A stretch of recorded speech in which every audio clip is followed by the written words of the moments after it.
Hello, and welcome to our program this evening, Strangers and Sojourners, the Jews of Boston, with Professor Ellen Smith. My name is Sarah Quiet, and I am the Programming and Outreach Manager of the Weiner Family Jewish Heritage Center at American Ancestors. I will be your moderator today. The Jewish Heritage Center is a research and educational center dedicated to preserving New England Jewish history, exploring Jewish heritage, and illuminating the American Jewish experience for wide audiences. We are located in Boston at American Ancestors, America's founding genealogical organization and a national center for family history, heritage, and culture. Today, we are pleased to welcome Ellen Smith and to gain new insights about Jewish history from her. As we mark 30 years since the publication of the vitally important book, The Jews of Boston, and 250 years since the American Revolution, we want to revisit the topic of one of Ellen's chapters in The Jews of Boston, titled Strangers and Sojourners, the Jews of Colonial Boston. Before we get started, I want to make a few housekeeping notes about this webinar. You in the audience will be muted throughout. If you have questions during the presentation, please type them into the Q&A panel at the bottom of your screen, and we will try to answer as many as we can following Ellen's presentation. Also, as we are broadcasting from different locations, we ask you to bear with us if we experience any technological issues. No matter what, we will send you a link to the full recording of this session to watch and share later. Now, it is my pleasure to introduce our speaker today.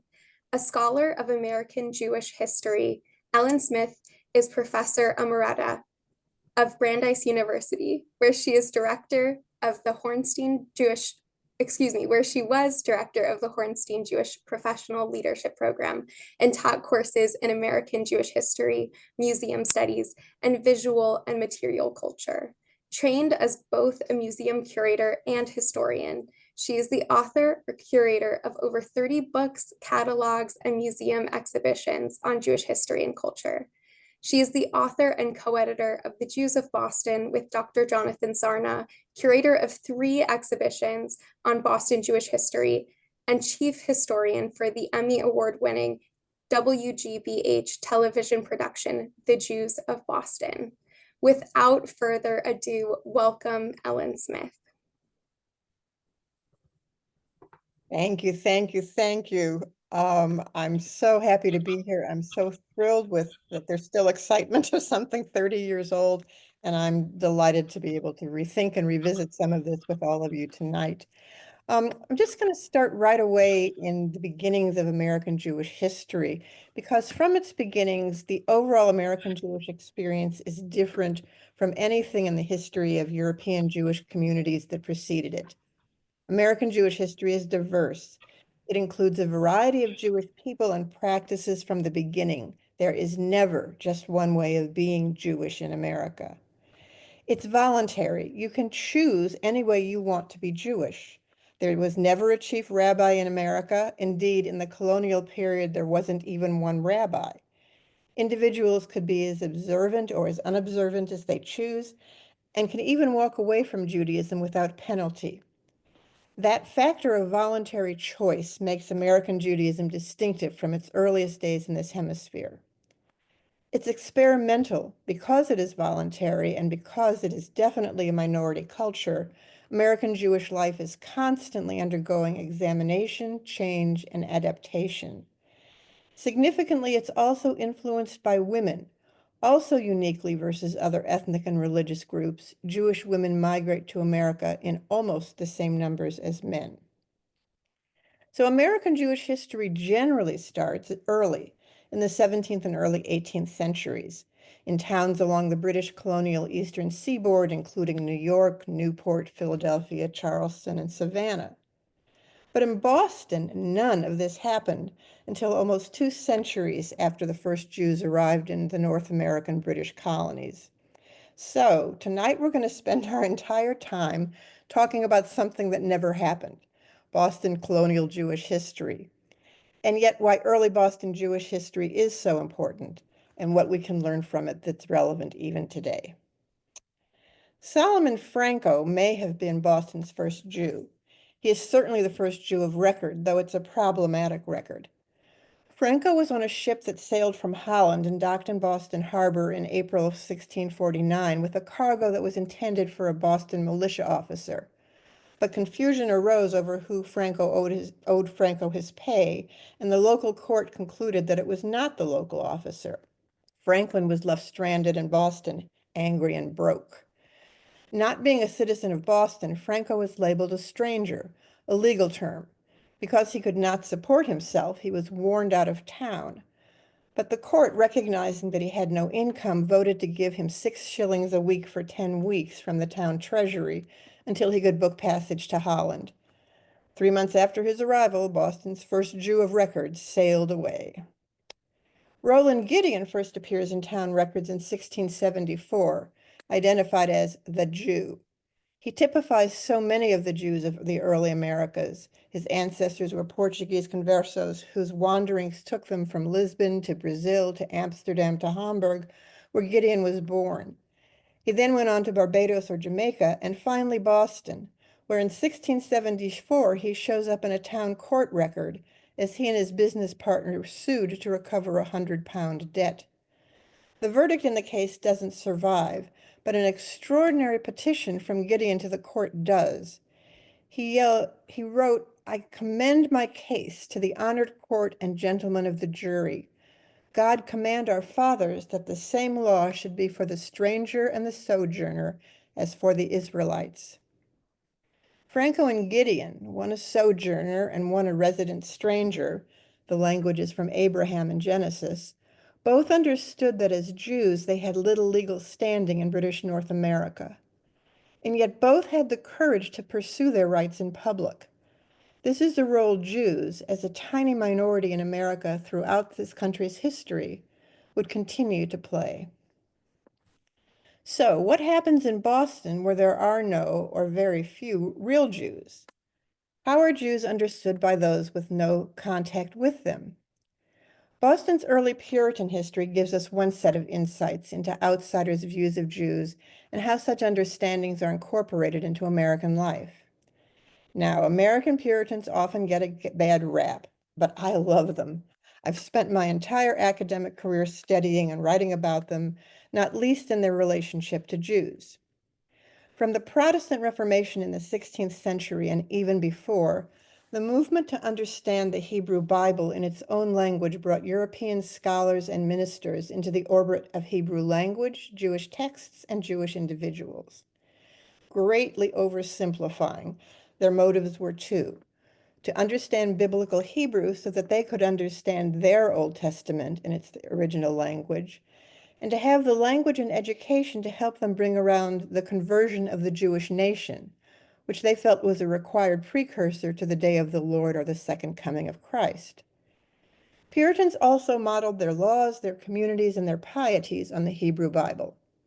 In Boston, the version of laws passed in 1641, the famous Body of Liberties, was based on a set of laws drafted in 1636 by the Reverend John Cotton, the model of Moses his judicials. Many Protestants, including those who settled New England, understood themselves as a new Israel.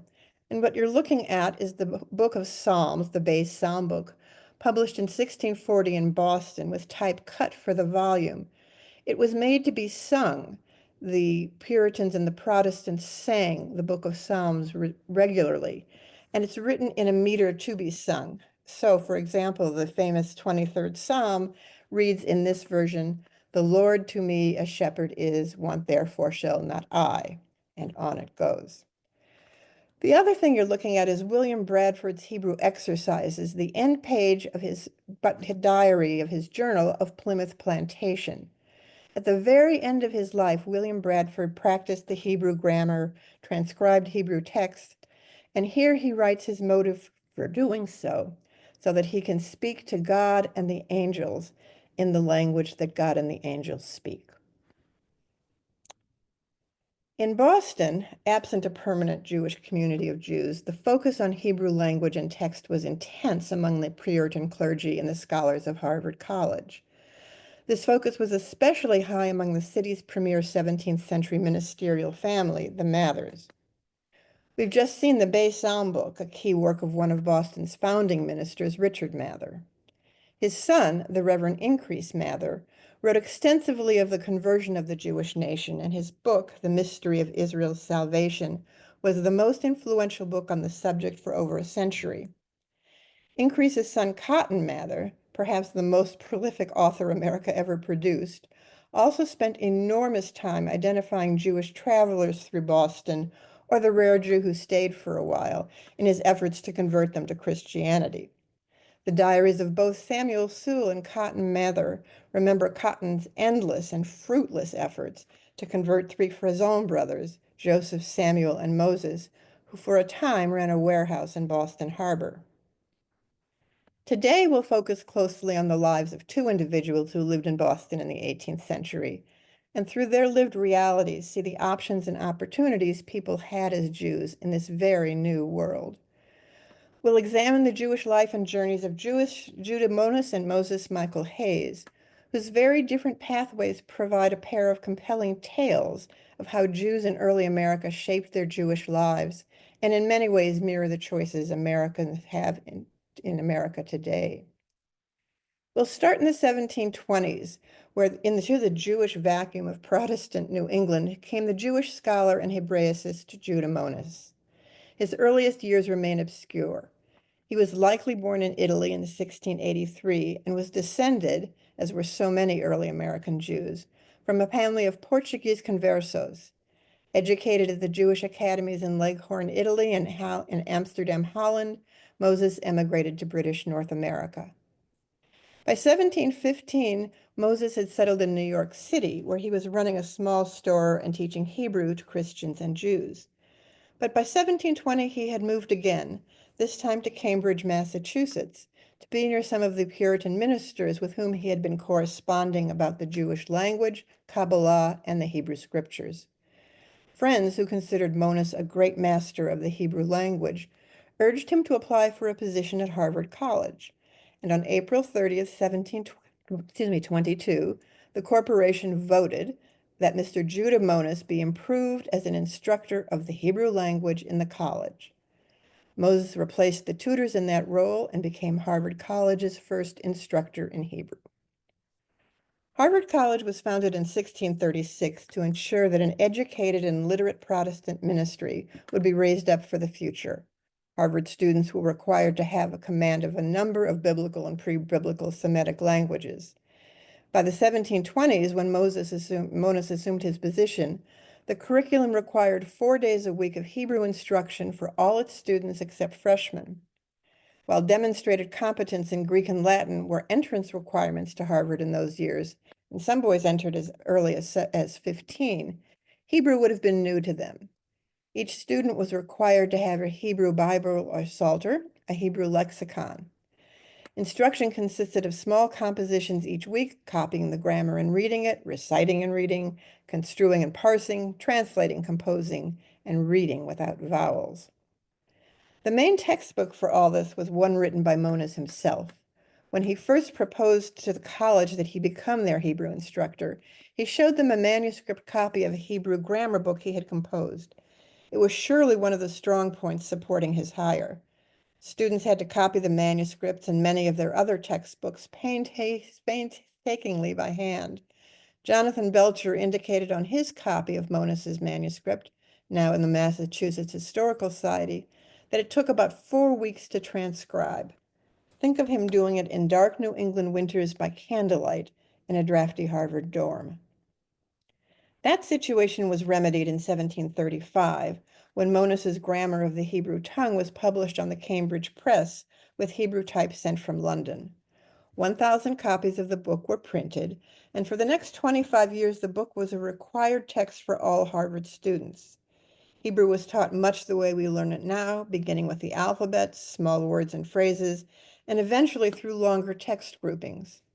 Payments for the book were automatically added to the student's family quarterly bills.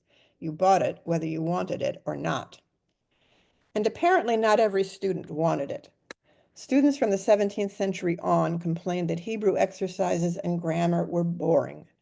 And Monas may have been a fine scholar, but he had a decidedly mixed reputation as a teacher.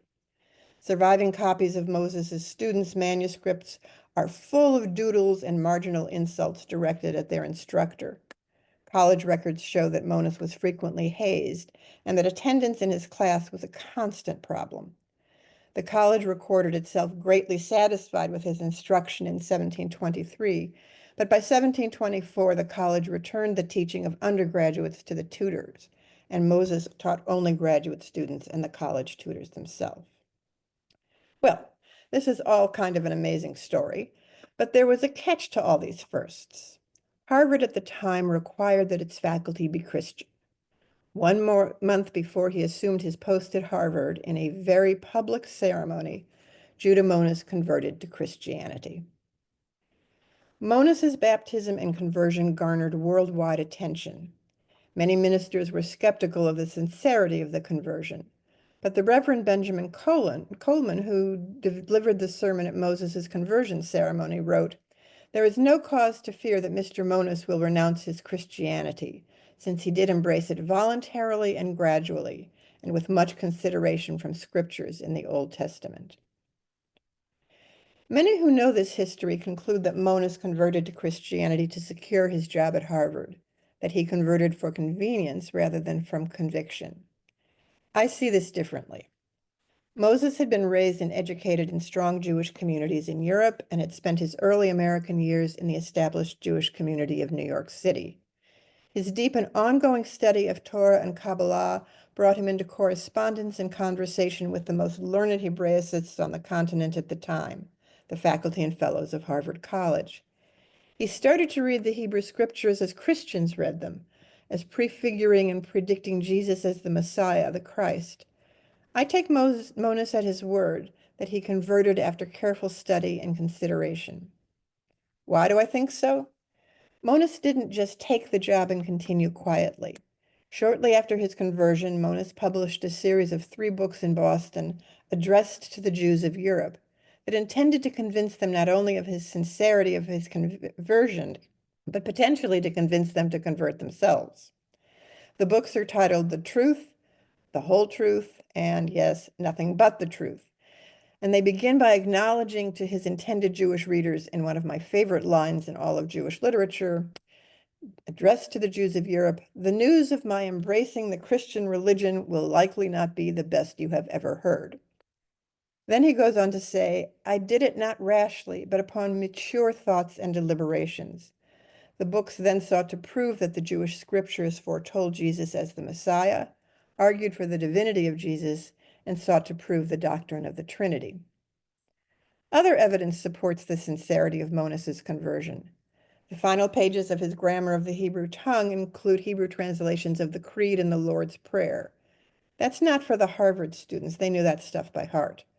The document is to make those confessions accessible to European Jews via the Hebrew language. And projects he worked on all his life but never finished for publication included an English-Hebrew lexicon and a translation into Hebrew of the key documents of the Protestant faith so that they would be accessible to Jews. There's behavioral evidence of the sincerity of his conversion as well.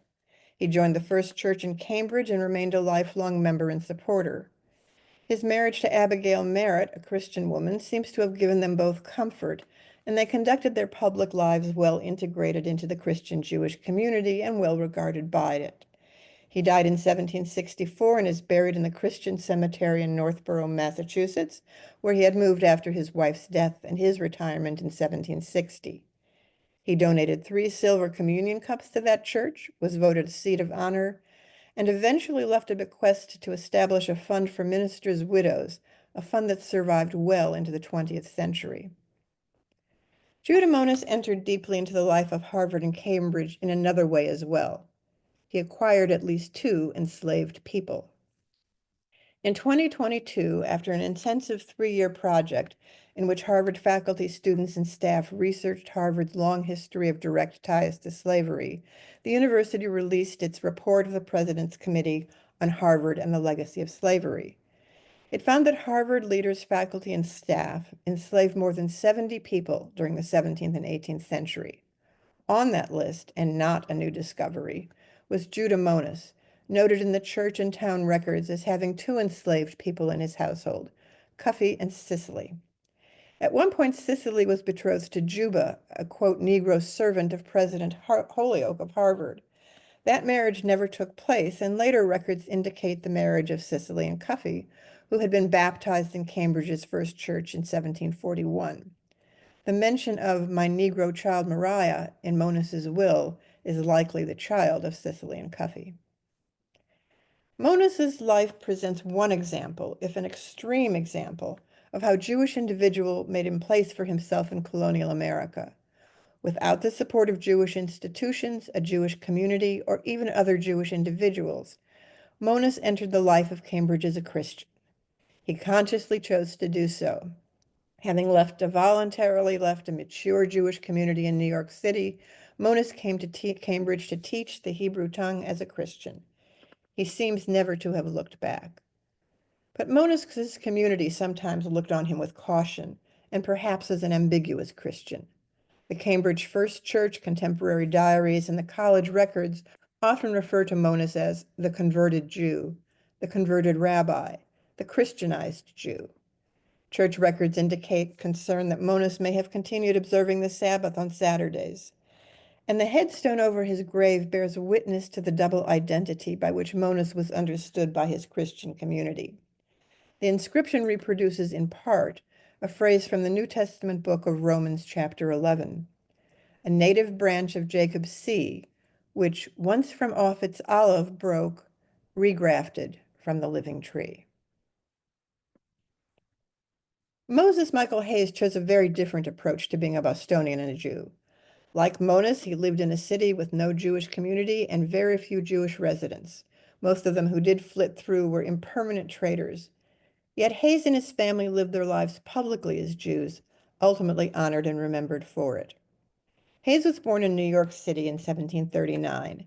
His parents were Dutch immigrants who had arrived in New York City around 1720. Moses, raised by his father to be a shopkeeper and a trader, inherited the business when his father died in 1764. His parents also raised Moses with a firm grounding in his Jewish faith and responsibilities. As a member of New York's congregation Shearith Israel, Moses eventually served as its second Parnas and Parnas, its vice president and president. In 1766, Moses married Rachel Myers, the younger sister of famed New York silversmith Meyer Myers. By 1769, they had moved to Newport, where Moses partnered in a trading business, but because of various losses at sea and other inevitable misfortunes, his business became insolvent, and Hayes and his partner were jailed. They were released in 1771, and by 1772 he was again selling the full range of transatlantic wares. But he and his family abandoned Newport ahead of the British attack in 1776, living at least part-time in Boston. By 1782, they were living there full-time. Post-Revolution Boston was a devastated town. For the next 3 decades, Hayes and his family would play key roles in establishing the financial and cultural institutions that would come to define post-revolutionary and 19th century Boston. Hayes opened a shipping office and a warehouse on Long Wharf. His office was in the heart of Boston, in the American Cafe building on State Street, and the picture you're looking at about halfway down on the right is where his office would be, right down from the State House. Hayes's list of accomplishments is almost jaw-dropping. He was among the first Boston merchant to enter the newly opened trading markets in the Far East. That trade required a new kind of financing, and Hayes was one of the original 9 founders and stockholders of the Massachusetts Bank, chartered in 1784. Located on what is now Tremont Street, it was the first independent joint stock bank in the United States and the second bank chartered in Massachusetts. Later the Bank of Boston, which was eventually absorbed by Bank of America. Hayes was the Massachusetts Bank first depositor of record and the first to withdraw money. Indeed, he seems to have been in and out of the bank several times a day. The only time I have ever seen anything in print written against this man was on a check that he deposited. He must have been driving them crazy because the teller wrote, Quinnook in it, which means in English busybody, or in Yiddish probably means nudnik. Trade with the Far East posed new financial and physical risks, and Hayes also took the lead in founding the earliest marine and fire insurance companies in Boston.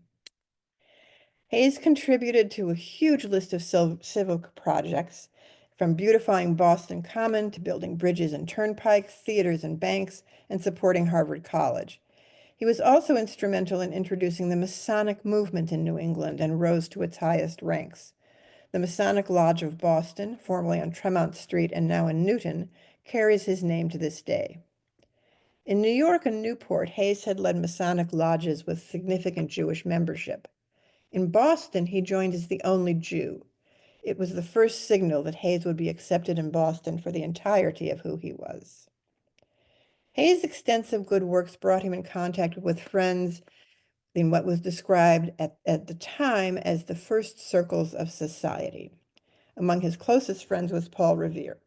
Hayes sponsored Revere to serve as his deputy during Hayes's second term as Grand Master of the Grand Lodge of Masons, and Hayes also commissioned at least 9 pieces of silver that Paul Revere made for him and his family. The Hayes family lived on Middle, now Hanover Street, and I'm quoting, one of the fashionable streets in town. It was a large brick home with 15 rooms and 31 windows. The family filled it to capacity. Moses and Rachel had 7 children, 6 of whom survived infancy. In 1784, Moses' sister Rena Turo, the widow of Rabbi Isaac Turo of Newport, came to live in the house with her 3 children, Abraham, Judah, and Rebecca Turo. When Rena died 3 years later, Moses assumed full responsibility for the 3 Turo children. The 1790 Record Commissioners of Boston recorded that the Hayes household was made up of 2 white males, 2 white males under 16, 11 females, 2 other free persons, and no slaves. Others described the heartbeat of the household. Under Hayes's roof dwelt hospitality. It was an asylum for friendship, a mansion of peace. Samuel Joseph May, Louisa May Alcott's grandfather, recorded his memories of the family in his autobiography. May had been a childhood friend of the Hayes and Turo children and had lived with them for weeks at a time, and he remembered the household this way. He wrote about the feasts that the family gave. I am pretty sure he's talking about weekly Shabbat dinners. And what he says is that at the end of those meals, they would go to the back porch and distribute the leftovers to the poor. And May writes, not only the crumbs, but the ampler portions as well. And so May wrote, of course I grew up without prejudice against Jews or any other religionists because they did not believe as my father and my mother believed. Moses and Rachel raised their children's nephews and niece as practicing Jews. They conducted regular worship services in their home. The household library contained dozens of Hebrew books. The Jewish obligation to practice charity guided much of their public work on behalf of the Boston citizens. When Hayes died in May of 1805, on his 66th birthday, Moses was eulogized up and down the East Coast. Obituaries spoke of the esteem and affection with which Boston society held him. He was remembered as a man of strong intellect, virtue, and benevolence, as a kind husband, an indulgent father, and a most valuable citizen. But he was not a typical citizen. The man who helped create modern Boston was a part of its highest ranks, who also was recognized as a man apart. The obituaries acknowledged that difference and bridged it in his death as Hayes had bridged it in his life. Quoting from these obituaries, take him for all in all, he was indeed a man, they wrote in Boston and Newport.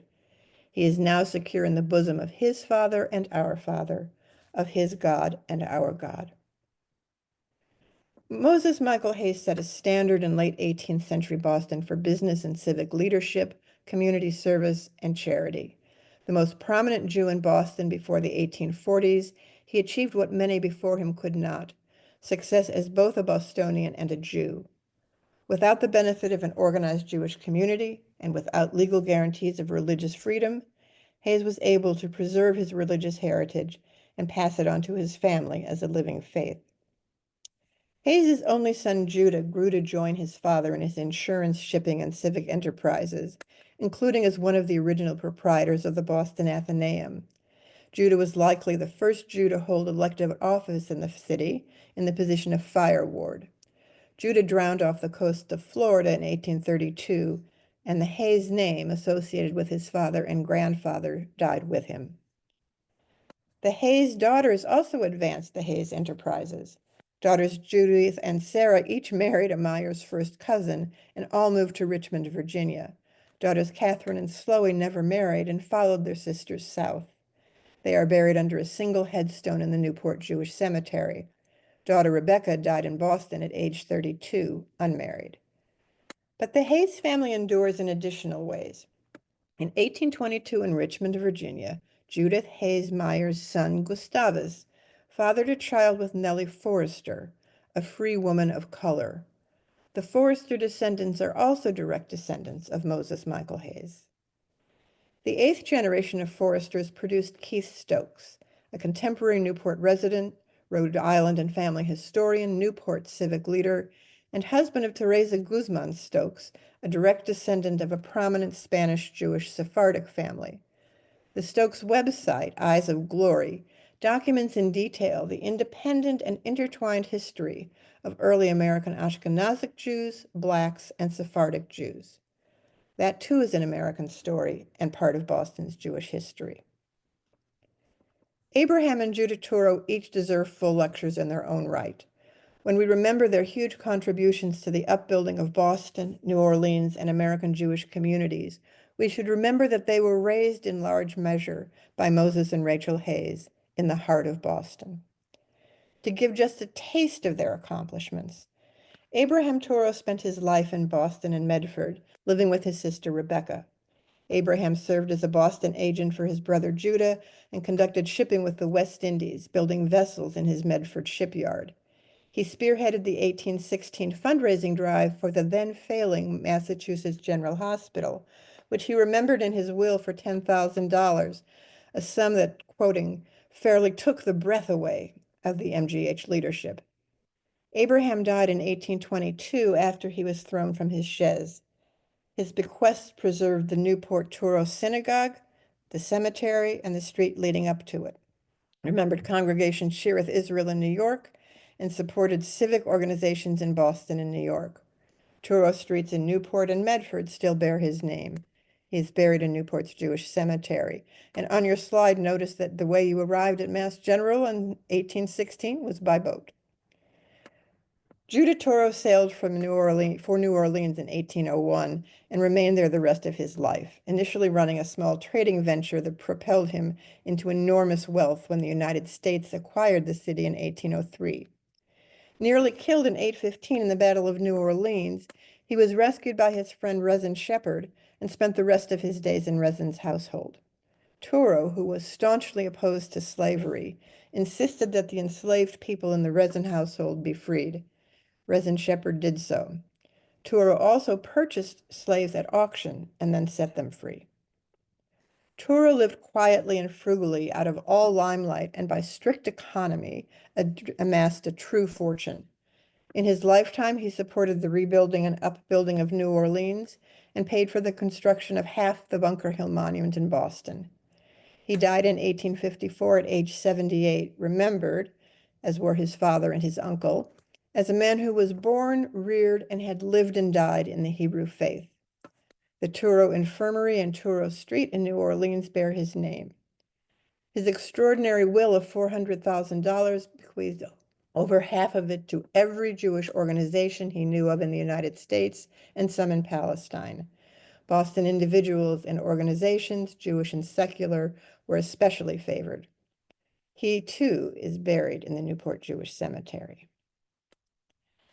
So Judah Monas and Moses Michael Hayes represent the extremes of choices Jews could make and can make in America. Monas, who spent his early life immersed in Jewish community and Jewish learning, chose to leave that milieu and entered full face and full force into the Christian community of Harvard and Cambridge. He joined other Harvard and Cambridge faculty, ministers, and leaders by enslaving two people. In British colonial America, these choices of faith and custom were his to make. He could make those choices voluntarily, knowing he could live his chosen life without punishment or persecution or pressure. Moses Michael Hayes chose differently. In a Boston community he helped to rebuild, but a community in which he and his family were solo Jews, they lived publicly and proudly as Jews. And there it is, America as a place of experiment and choice for Jews. Some, like Judah Monas, would be absorbed entirely. Others, like Moses Michael Hayes, would carve roles for themselves as Americans and as Jews. But all would benefit from a land that gave them opportunities to choose, to commit or to change, even as they abided as alien residents without the guarantee of religious freedom. Boston's colonial Jewish history, scanty though it is thus an enduring case study of what it means to be a minority faith and in a nation overwhelmingly comprised of other faiths and peoples. Similar choices remain ours today. And thank you very much. Thank you so much, Ellen, for that excellent presentation. Now, let's turn to the audience's questions. As a reminder, you can submit your questions by clicking on the Q&A button at the bottom of your screen. I'd like to start with the first question that I see here from Elliot. How were the colonial Jews able to congregate and have a minyan in Boston? Oh, they didn't. Without question, they did not. Um, the Hayes household had some. They had father, son, and two nephews, but that's what they had. And there certainly was no synagogue. But a Torah is portable, and they had a Torah, and prayer books are portable, and they had that. One of the exhibitions I did, we were able to borrow quite a few books from the Hayes Original Library, and they would have had all of the implements that they would have needed to conduct household services, and you are certainly allowed to pray even if you don't have a minyan. Thank you. I see another question. I see many questions actually that are very interesting. So we'll need to decide where to go next. The next I think I want to ask, which I'm also curious about. I don't know if you have the answer, but Janet is curious about the significance of the skull and crossbones on Judah Monas's gravestone. Yes, um, that's that's a Puritan emblem. It's there's a language of tombstones in the 16th, 17th, and 18th centuries. Jewish cemeteries have their own language. If you go in Boston to the Ohavai Shalom original earliest 1844 cemetery out out in East Boston, and you walk around, you can take a guide with you to try to translate all the different emblems that mean something in the Jewish cemetery. Skull and crossbones is very common in Protestant cemeteries, and it reminds you, memento mori, that everybody is mortal. Everybody will die. Everybody will return to dust and bone. And those are emblems and warnings, but also invitations to people who come to visit to live life well while you are alive. And certainly in the Protestant religion, to prepare yourselves for the next world. Thank you. That is really interesting. Next, I have a question from Julie. Was there a sense from any of these personal records that the question of religious freedom was something that was on their minds? Oh, yes, of course. Very aware of it. So, you know, we saw that Roland Gideon, an absolute nobody, petitioned a court both to reimburse him for the debt owed to him, but also to remind them that he, as a Jew, as a human being, as a sojourner and a stranger, was entitled to the equal justice that anybody else in Boston could get. That's a pretty gutsy thing to have done, I will say. Where there are very few records of Jews in Boston in courts, they all seem to get fair treatment. And part of that, I would argue, can't prove it, but comes out of The 17th century focus on Jewish law is the basis for Massachusetts law. That doesn't survive into the 18th century, but the early founding ministers are working intensively with Leviticus and Deuteronomy to try to construct what a biblical culture looks like. And so one of the things that attracts Puritan and Jewish readers to those books is the constant thumping that there is equal justice for the stranger, the alien, and the Israelite. And that is an undercurrent in those early Puritan laws. Mm. I have a few questions about the availability of kosher meat and when that began in Boston. Right? Not available. Not available unless they were slaughtering their own meat. Now, the experience of Jews in New York is very different, and that's a different chit chat. But there is a family about the same time that Monas is in Boston, the Abigail Levy Franks family. And Abigail Levy is very famous for a correspondence she had with her son Naphtali, who they had sent to England to work with the father's brothers. And Abigail is a really interesting case because she's very torn between her love of British culture. I mean, she has her son send her the most recent Enlightenment books and she devours them. And at the same time, she's very worried about how they're going to stay Jewish. And one of the things she is constantly urging on Naphtali is eat kosher food. Don't eat at Uncle so-and-so's house because it's not kosher. She wants this Jewish continuity, and yet she's torn about how to get it.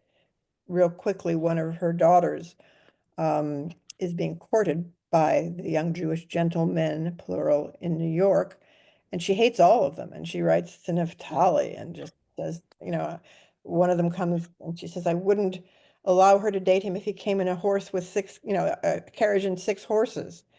And so fine, the young daughter eventually does get married. She goes off and elopes with a Christian, the son of Abigail's best friend, and Abigail is having a complete breakdown about that. So it's not easy. In Boston, it doesn't come up because it doesn't come up. But in New York, where you have those options, it isn't easy either. Mm. You mentioned courting in this last answer, and we have a question that I'm looking to pull up that was specifically about one of the participants noticed that there were a number of Jewish women who didn't marry. I see it was from Sandy, and the Mhm. question was about, is it related to the scarcity of Jewish men in Boston? Again, there are no Jewish men in Boston. There are no Jews in Boston. But you look at what happens, say, to the Hayes daughters. They go down to Richmond, Virginia, and two of them marry first cousins. If there are intensive genealogies of these early Jewish families, a lot of them marry their first cousins. A lot of them have the same name. You have to be strong of heart to dig into these genealogies. Um, but if you don't marry your first cousin, these are still very small communities. So when we say there's a Jewish community in Richmond, or we say there's a Jewish community somewhere, we're talking dozens, not hundreds. And so it's very difficult. Um, there's folklore around a couple of those daughters. One is that Catherine, who didn't marry, and Judah Turo fell in love, and that was prohibited by the Hayes family, hence Judah Turo's departure for New Orleans. No way of knowing if that's true or not, but that is folklore that has descended over many generations. Um, to follow that story through, when I was curator at the American Jewish Historical Society, we had a very large collection of portraits of Jewish men and women, some of them done by the most famous portrait artists in America. And they're all the ones we had were done before 1820. So we thought, well, this will be great. Let's do an exhibition of these. We eventually did. It was at the Jewish Museum in New York. But in doing the research, we ended up in the South, a lot of time in South Carolina, a lot of time in Georgia, visiting families that were now Christian. None of these families that went south stayed Jewish, but there were members of all of those families who knew their genealogy and they knew who was Jewish. And they had the picture of some Jewish ancestor, in their parlor. By the time we were done, we had identified over 500 portraits and miniatures of Jews in America before 1820. And that data is now all available on a database through the American Jewish Historical Society. It was a stunning number, um, but they aren't Jewish. The descendants of Abigail Franks are not Jewish. So how do Jews continue in America? Immigration, immigration, immigration. We have a question from Diana about social class and if there are any known 18th century Jews in less than educated, enterprising upper class. Yeah, probably those three Frezon brothers down on the wharf that Cotton Mather is chasing eternally. Um, there are they're kind of ghosty Jews that run around in Boston. I didn't talk, but in the 1760s, there were two that came up from New York as factors, i.e., company representatives for a New York firm that made snuff. That was very popular. And that went the way of all partnerships. They fought, they broke up. One went here, one went there. But while they were here, very interestingly, there is documented evidence that they bought a plot for a Jewish cemetery so that if somebody was Jewish and died in Boston, probably worried about themselves, there would be sanctified Jewish ground for them to be buried in. The location of that is on what's now Lynn Street, behind what used to be behind the Harrison Gray Otis house that he built, that Bulfinch built for Harrison Gray Otis, behind historic New England, which used to be the New England Historic Genealogical Society. It's now a parking lot. And the plot on the deed, which exists into the 1760s, is set aside as a burial ground for the Israelitish nation. And it looks like it's big enough to maybe bury 2 or 3 people. Over the years, people have said, well, we'll dig it up and find out. I don't know about that. I don't think anybody was ever buried there. But it's that same kind of concern. What do you do when there's no Jewish community? We better at least secure the cemetery plots. Hmm. I've had a number of questions come in about whether these figures that we've just discussed were supporting the cause of the revolution or the British, if you know. Yes, we do know, and it splits. All these families split. Um, Hayes obviously was a great patriot. I mean, he ran with Paul Revere for heaven's sakes, and he stayed and he escaped. If he'd stayed in Newport, he could have been with the British. If he'd stayed in New York, he could have been with the British. He hightailed it to Boston and then was very devoted to building it back up after that. In New York, it went kind of down the middle. Um, Wealthier people, as in Boston, some of them, not all, but some tended to feel that there'd be more security if the British stayed. Um, I think we forget at the anniversary of the American Revolution that a lot of the patriots and the heroes we hear about were also a bit hooliganish. They went down and they burned Governor Hancock's house to the ground, for heaven's sake. So they weren't, the Boston Tea Party, they weren't the most inviting of people to people who had position, wealth, and property. Nevertheless, some people of wealth and property stayed, but it did split, and it, like all wars, like all politics, like your Thanksgiving table, it split right down the middle.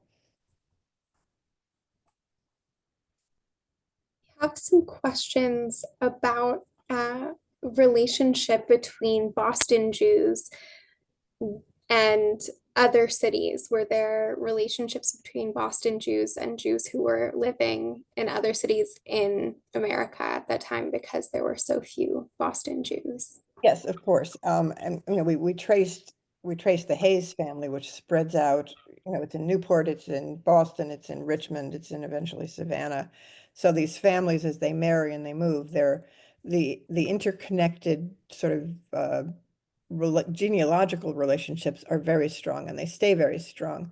And that is typical of American Jewish history in general. When the great immigrations come, a lot of the Jews that immigrate in the 1840s to 60s and then again 70s into the early 20th century go into business for themselves, which is a good way to keep your capital together. And then you hire your families, you marry into the right family. on and on that goes. That was a conscious strategy for many waves of immigrants to Jewish immigrants to America. Yes, and because, as we said in the beginning, not in Boston in the colonial period, but starting with the so-called German immigration to Boston in the 1840s to 60s, that it was equally men and women, and they were young, and so they married and they reproduced, and that reinforces a tight community and communal growth. Um, yeah, and the fact, in fact, that 1840s to 1860s German immigration was actually Polish. So Boston not only doesn't have a Sephardic underlay, it has a very thin, true German underlay. It's, when it gets a Jewish community, it's pretty much Eastern European from the start. I have a question from Deborah, which is, can you speculate on what led them to make different choices, their different origins in the US, referring to these figures that you talked about? Yeah, can I speculate? Monas is a complicated character. I know him probably as well as any historian. Um, he read deeply. I mean, I have read virtually everything published in the 17th century, and so I've read what he's read. And he has read very deeply, and he has he wanted to talk about it, and there's nobody in New York to talk to about it. Can't really talk to people in Europe. That's a long conversation, long distance conversation. But there are really excellent, excellent Hebraicists in Cambridge. And so it makes sense that he would have started to talk to them. Now, whether they were intentionally trying to convert Monas, probably. Was Monas reaching that conclusion on his own? Probably. Was Monas's Hebrew excellent? Probably, because Cotton Mather, who was by all counts a brilliant Hebraicist, thought that Monas cut the grade. Um, he's following his intellect, he's following his heart, he's following his passion. So if I'm speculating, I'd say he followed it. Hayes, on the other hand, did have some support around him. He had a Jewish wife, he had a Jewish community in New York, he had a Jewish community in Newport, and he inherited a lot of the Toros. Um, and, Rabbi Toro Synagogue in Newport, that's the Toros we're talking about. And they had children who they were able to raise up. So at least internally to that family, it was reinforced, which probably made it easier. The fact that by all accounts, he seems to have been a really good guy, um, at least the good guy part helped him connect to the first circles of Boston society. The fact that he became wealthy doesn't hurt anything. Another perhaps speculative, but I think a broad question that may have brought a lot of people here is one from Evelyn. Why did New York have such a prominent Jewish community, but not Boston? Yes. So let's start from the ground. The Puritans did not hate the Jews. The Puritans did not say to the Jews, you can't come here. They said that in New York. Peter Stuyvesant didn't want the Jews to enter. He said, if we let them in, we'll have to let the Lutherans and the Mohammeds in. And they appealed to the Dutch East India Company, and the Dutch East India Company, which ran the New Netherlands, said to Peter Stuyvesant, let the people in. So they came. But why did they come? Because New York was an established economic port, and that is why most Jewish immigrants came. New York had excellent imports, exports with the Caribbean, with Europe, and an excellent port itself, and a larger population and more money. The hope was that Boston would be the same thing and would attract all kinds of people, perhaps including Jews, but Boston never interested the Jews who went to New York or went to Baltimore or went to Richmond or Savannah or Charleston, because any promise that Boston had as an economic hub didn't materialize. There was an initial hope, for example, that the timber would produce really large trees. The old growth forests in Europe were gone, so that the British would be able to harvest these really tall trees and use them for masts in their navy. That never quite happened. None of it ever quite happened. So economically, Boston just was not as successful or as appealing to what the Jews were looking for.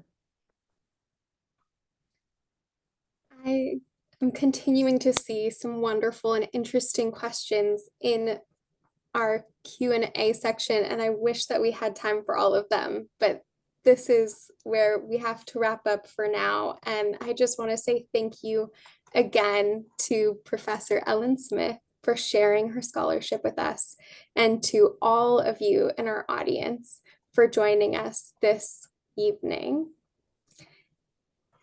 And we'd also love to share with you some upcoming events that we have at the Jewish Heritage Center.